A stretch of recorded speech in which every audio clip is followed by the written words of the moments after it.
C'est la ville de la démesure, de tous les records. Dubaï fascine les touristes du monde entier.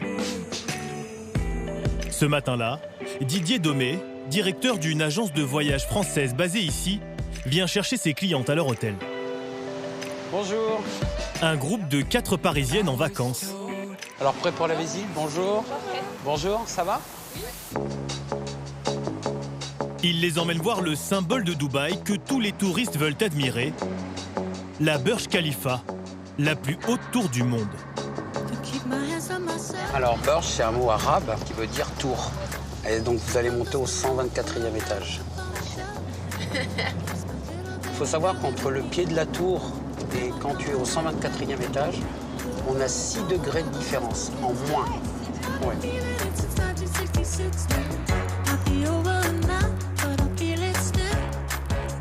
C'est aujourd'hui le plus haut édifice jamais construit par l'homme, 828 mètres.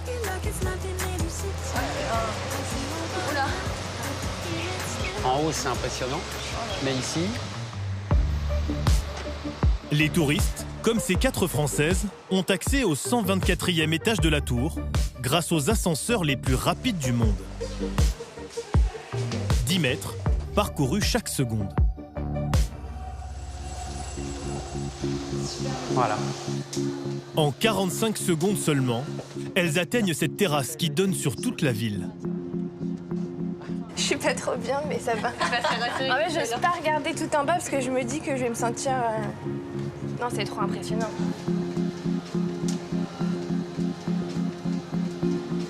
Vous allez à Paris, vous allez voir la Tour Eiffel. On vient à Dubaï, on monte à Burj Khalifa. On va dire 99% de la clientèle monte sur Burj Khalifa. Chaque jour, 10 000 touristes montent sur cette terrasse. La Burj Khalifa, c'est 3 fois la taille de notre Tour Eiffel. Et surtout, plus qu'une tour, c'est une ville verticale. Un hôtel de luxe, des appartements très modernes, un restaurant gastronomique, le plus haut de la planète. Alors forcément, les stars adorent. Mariah Carey et le mannequin Gigi Hadid y ont fait leurs photos souvenirs. Tom Cruise aussi, mais dans un autre style. La Burj Khalifa, une tour unique au monde.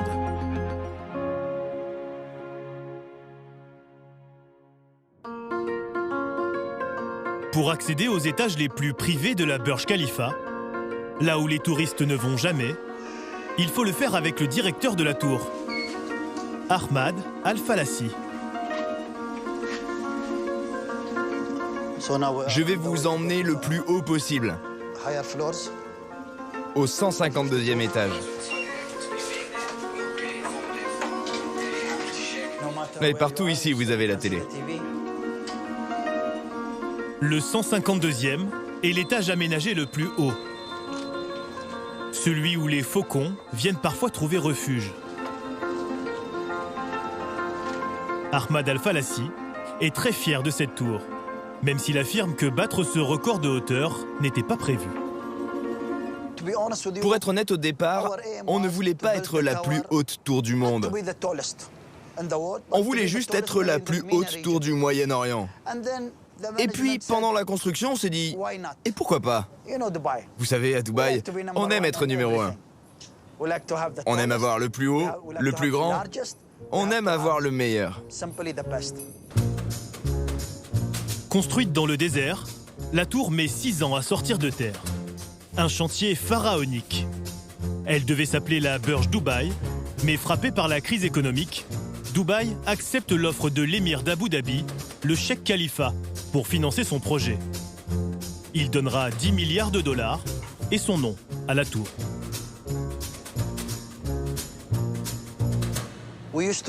On construisait 3 étages tous les 5 jours.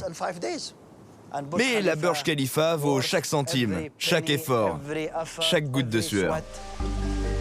C'est à cet étage que le directeur accueille les VIP qui viennent visiter la tour. Les présidents ou les stars. J'ai personnellement accueilli Jackie Chan, Will Smith, Tom Cruise et quelques familles royales. John Travolta aussi est monté ici. Et si les stars viennent à la Burj Khalifa, c'est pour la vue bien sûr, mais aussi parce que cette tour offre 800 mètres de hauteur de luxe.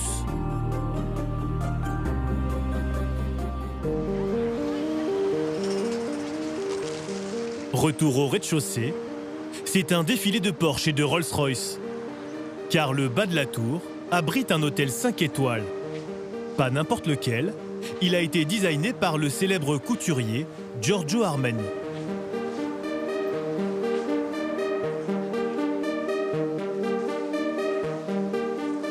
Du lobby au salon, tout a été imaginé par le créateur de mode. Les très longs couloirs rappellent les podiums des défilés. Du 1er au 39e étage, 160 chambres et suites offrent une vue sur toute la ville. 400 € minimum pour une nuit.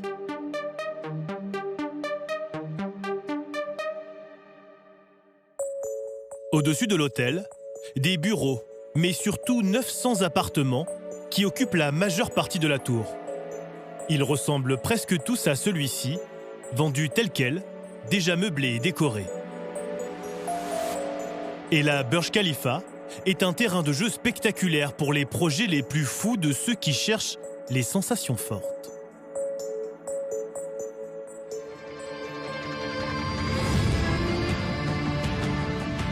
Il y a 4 ans, 2 Français, professionnels de base jump, sautent du sommet de la tour.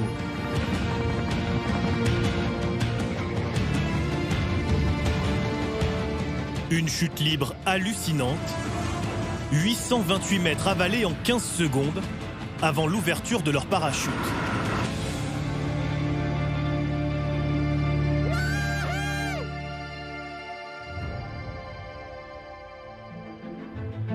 Une star a elle aussi voulu réaliser son exploit. Tom Cruise s'est fait déposer pieds nus au sommet de l'édifice pour réaliser ce cliché complètement incroyable.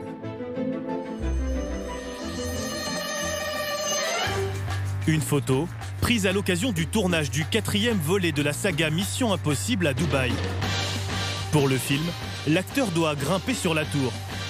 Des cascades qu'il réalise lui-même, comme celle-ci.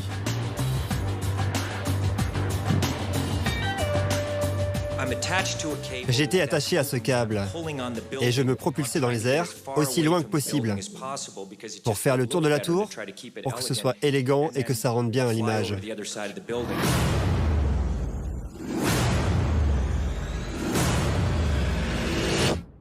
Tu vas pas y arriver! Ça m'aide! En fait, on a envoyé une réplique d'une partie de la tour aux États-Unis pour que Tom Cruise s'entraîne. Du coup, quand il est venu ici, il connaissait déjà les vitres, les distances, la façade. Aujourd'hui, la Burj Khalifa surfe sur le succès mondial du film et propose aux visiteurs de se glisser dans la peau de l'acteur. Nous retrouvons les Françaises venues visiter la tour. Un écran fixé devant les yeux, Sandra escalade la façade.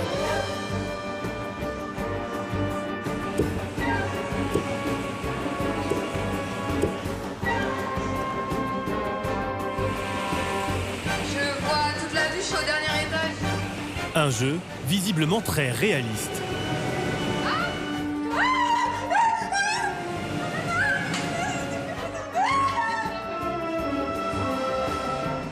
On a l'impression en fait on tombe. Ah c'est vraiment pas pour le coup.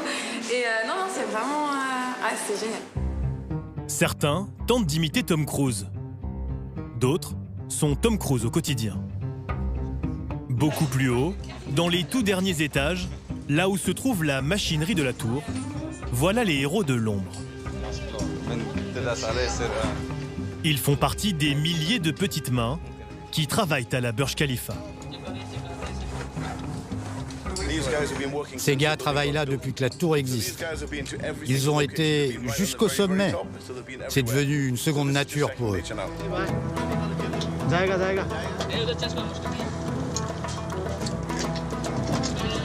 Ils sont indiens ou sri-lankais. Eux ne gagnent pas des millions de dollars à Hollywood, mais 1 400 € par mois pour nettoyer tous les jours la façade. Face à la caméra, ils disent aimer ce métier. Une chose est sûre, être suspendu à 800 mètres au-dessus du vide est leur routine.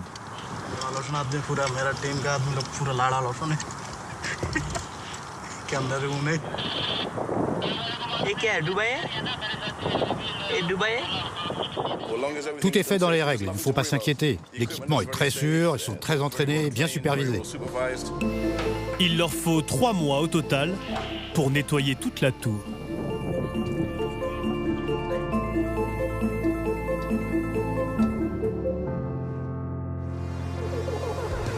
Chaque année, 2,5 millions de touristes pénètrent dans la Burj Khalifa.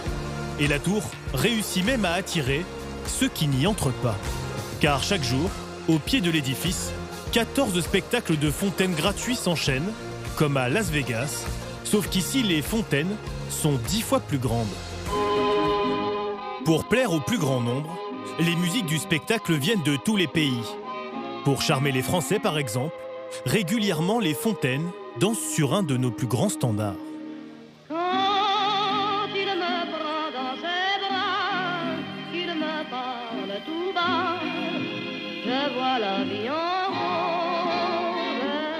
Pour les grandes occasions, la Burj Khalifa offre même un spectacle laser grâce à des millions de LED fixés sur la structure de la tour.